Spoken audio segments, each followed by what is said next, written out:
औज़ुबिल्लाहिमिनश्शैतानिर्रजीम बिस्मिल्लाहिर्रहमानिर्रहीम अस्सलाम वालेकुम क्लास। आई होप सो कि आप सब ठीक ठाक होंगे और अच्छी सेहत को एंजॉय कर रहे होंगे। So welcome back to lecture second lecture of the computing tools for mathematics. अच्छा, प्रीवियस अपने लेक्चर में हमने पावर सीरीज एक्सपेंशन के बारे में डिटेल के साथ डिस्कशन किया था। इसी लेक्चर में हमने साइन सीरीज एक्सपेंशन के बारे में पढ़ेंगे और इसके जो मैटलैब कोड्स है वो डिज़ाइन करेंगे। ठीक है। अच्छा, ट्राइगोनोमेट्रिक फंक्शन से आई थिंक हर एक बंदा फेमिलियर होगा। ट्राइगोनोमेट्रिक फंक्शंस में आते हैं साइन एक्स, काज एक्स और टेंजेंट एक्स। तो इनका आपने यूज़ भी किया होगा डिफरेंट मैथमेटिकल जगहों पे। ठीक है। आज ट्रिग्नोमेट्रिक फंक्शंस की कोई कुछ और इंटरेस्टिंग प्रॉपर्टीज के बारे में आप लोगों को पढ़ाऊंगा। ठीक है कि इन साइन एक्स में और काज एक्स में इस तरह की ट्रिग्नोमेट्रिक फंक्शंस में क्या प्रॉपर्टी होती है। ठीक है। तो हमें sign N steric pi steric x इस तरह की फंक्शंस पे हमने डिस्कस करना है कि ये फंक्शंस किस तरह होते हैं। एन कोई नेचुरल नंबर है आपके साथ, पाई वही पाई है जिसकी वैल्यू है 22/7। ठीक है। और एक्स इंडिपेंडेंट वेरिएबल है। तो ये आपके साथ one parametric family of function है actually. n is equal to 1 के लिए आपके साथ फंक्शन है साइन 1 पाई एक्स। इस तरह साइन 2 पाई एक्स भी इसी फैमिली का एक मेंबर है। साइन 3 पाई एक्स भी इसी फैमिली का एक मेंबर है। तो चलिए स्टूडेंट, पहले मैटलैब की स्क्रीन पे जाते हैं और देखते हैं साइन n पाई एक्स के ग्राफ्स को कि n की डिफरेंट वैल्यूज के लिए साइन n पाई एक्स का ग्राफ दिखता कैसे है।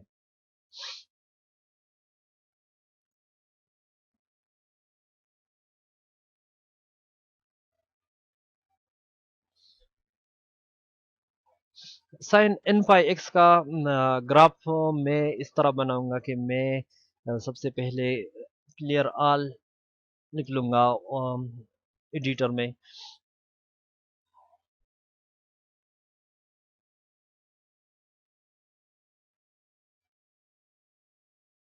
ठीक है। और फिर एक सिंबल डिपेंड कर लूंगा x। उसके बाद एक फंक्शन a लिख लेंगे, a is equal to 1 asterisk pi asterisk x। और इसका ग्राफ बना लेंगे is plot of the a from 0 to 1। तो इसका ग्राफ देखते हैं कि इसका ग्राफ किस तरह लगता है। ठीक है। तो जब हमने साइन 1 पाई एक्स का ग्राफ बनाया तो हमें एक हाफ वेव की शक्ल में एक फिगर नजर आ रहा है जो 0 से लेकर 1 तक हाफ यानी एक राउंड यानी हाफ राउंड कंप्लीट कर देता है। ठीक है। This is the graph of sine 1 pi x. अब साइन 2 पाई एक्स का ग्राफ बना लेते हैं कि साइन 2 पाई एक्स का ग्राफ क्या है। साइन 2 पाई एक्स का ग्राफ है वो 0 से लेकर 1 तक एक साइकिल कंप्लीट कर रहा है। ठीक है। यानी अगर हम ये कहें कि साइन पाई एक्स का ग्राफ की फ्रिक्वेंसी है 1/2 और साइन 2 पाई एक्स के ग्राफ की फ्रिक्वेंसी है 1। ठीक है। तो ये गलत नहीं होगा। ठीक है। साइन 2 पाई एक्स का ग्राफ 0 से लेकर 1 तक यानी यूनिट इंटरवल में 1 साइकिल कंप्लीट कर रहा है। And you know what is the number of cycles per unit time? It is frequency. So we can say that the frequency of sine 2 pi x is 1। ठीक है। अब sign 3 pi x को देख लेते हैं कि what is sine 3 pi x. So if I plot sine 3 pi x I get something like this, 1 cycle and a half cycle. ठीक है। So the frequency of sine 3 pi x is 1.5. Okay, it completes 1.5 units in unit interval. अच्छा, sin 4 पाई x के graph को देख लेते हैं। uh, the graph of the sin 4 pi x completes 2 cycles in a unit interval. So the frequency of this graph is 2. ठीक है। So basically n के increase करने से नंबर ऑफ साइकिल इंक्रीज हो जाता है, हाफ टाइम इंक्रीज हो जाता है।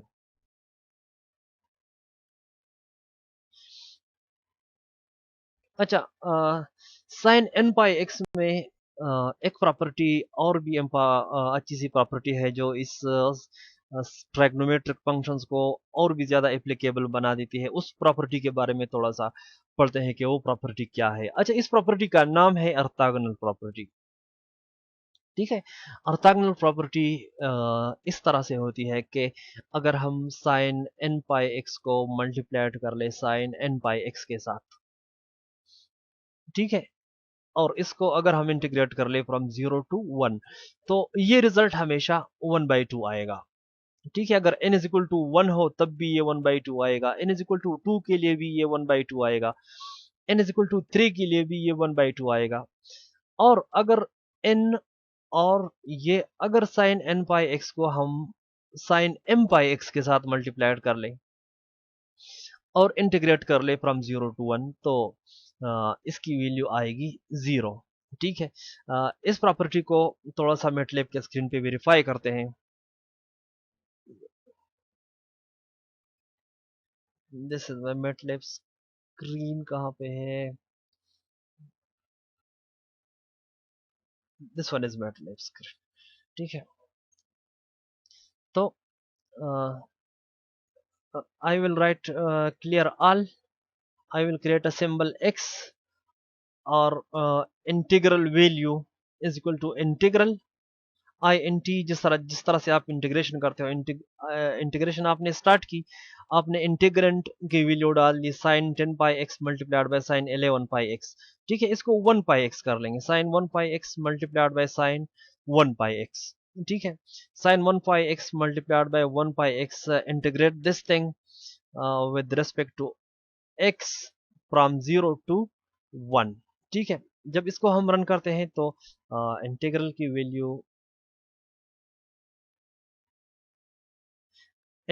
वैल्यू आती है 1/2। ठीक है, अगर हम साइन 2 पाई एक्स को साइन 2 पाई एक्स के साथ मल्टीप्लाइड कर ले और इंटीग्रेट कर ले फ्रॉम 0 to 1,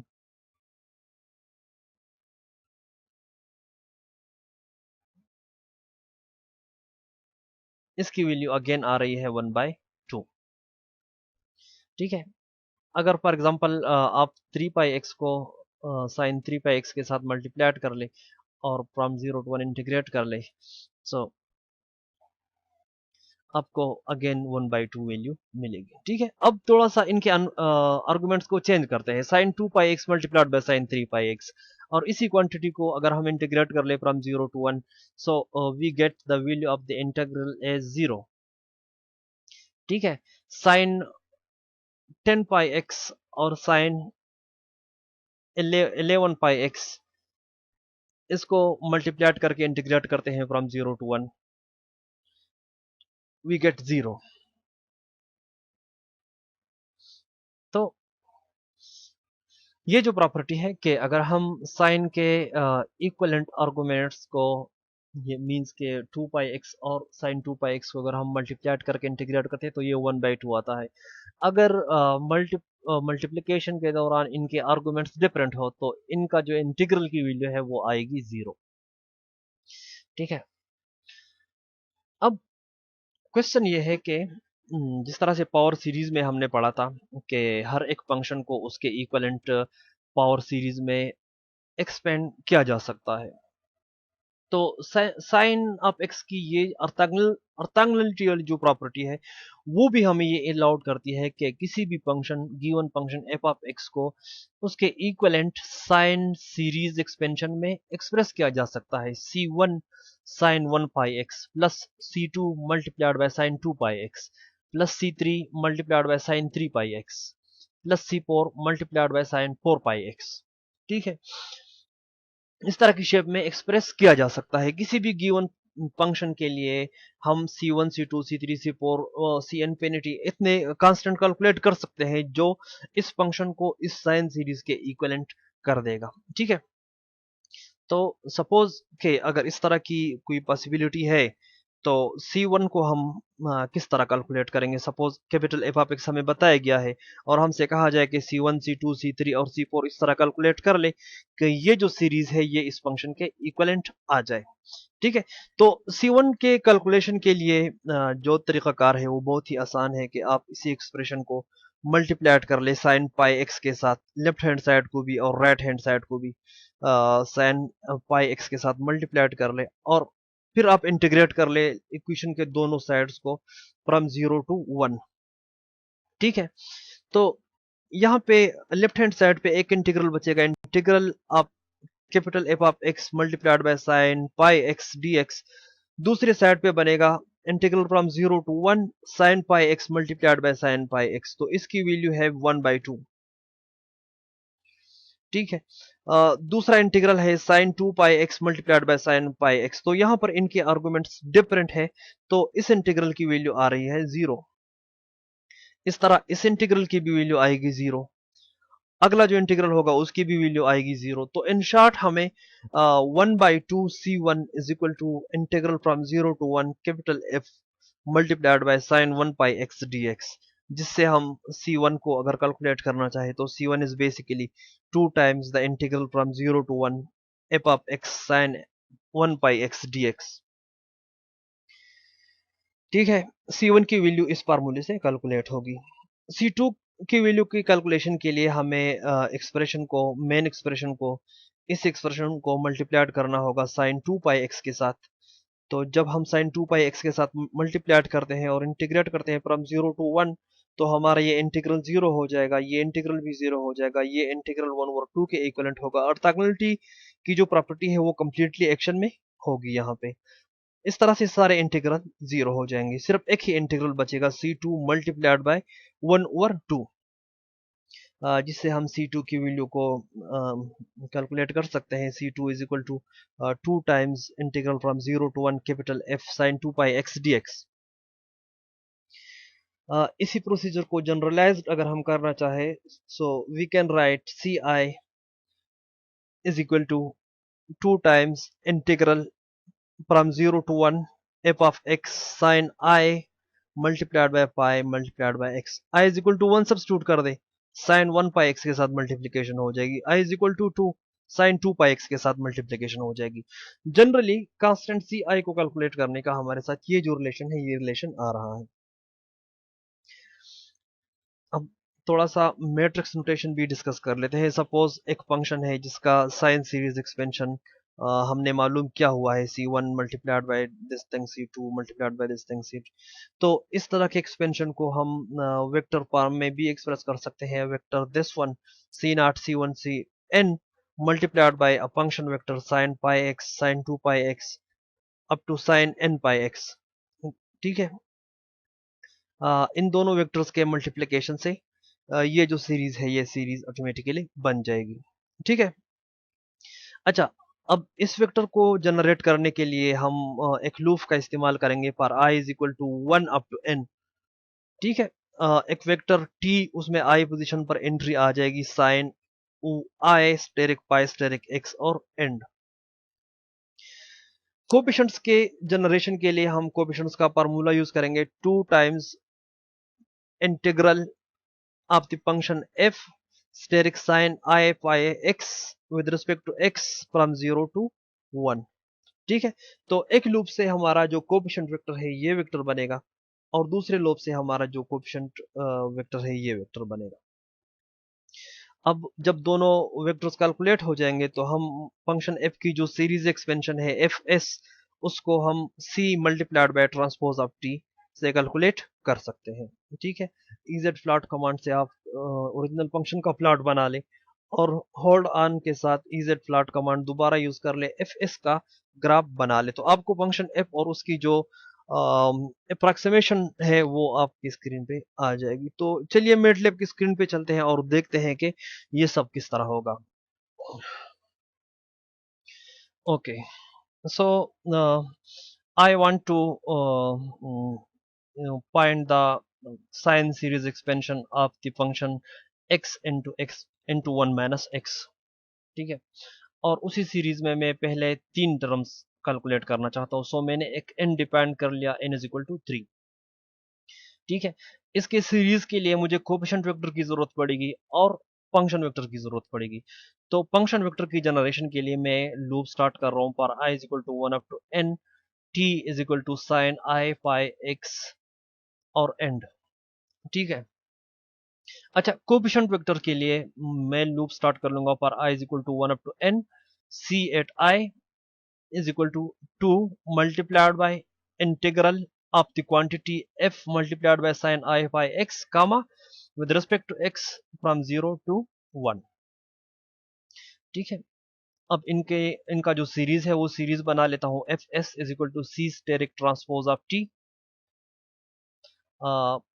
फंक्शन एफ को भी प्लॉट कर लेता हूं, होल्ड ऑन, और इसके अप्रॉक्सीमेट सीरीज को भी प्लॉट कर लेता हूं। ठीक है, तो देखते हैं कि क्या दोनों फंक्शन और उसका सीरीज आपस में कहां तक एग्री कर रहा है। तो हमारे साथ स्क्रीन पे दो ग्राफ्स हैं। पहला ग्राफ है ब्लू कलर का, वही फंक्शन जिसका हमने सीरीज कैलकुलेट किया हुआ है।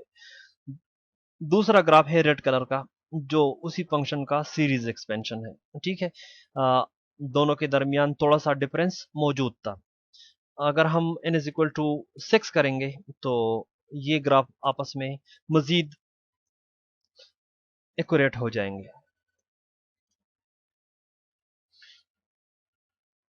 ठीक है, तो अब भी हमारे साथ दो ग्राफ्स बन रहे हैं, और दोनों ग्राफ एग्जैक्टली एक दूसरे के ओवरलैपिंग है।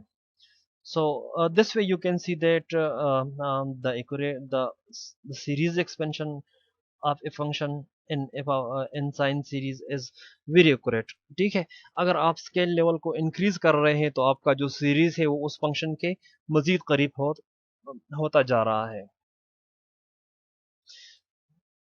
So I think this is enough for today. Inshallah, in the next class we will discuss more advanced topics. Okay, so stay in home, stay safe. Allah.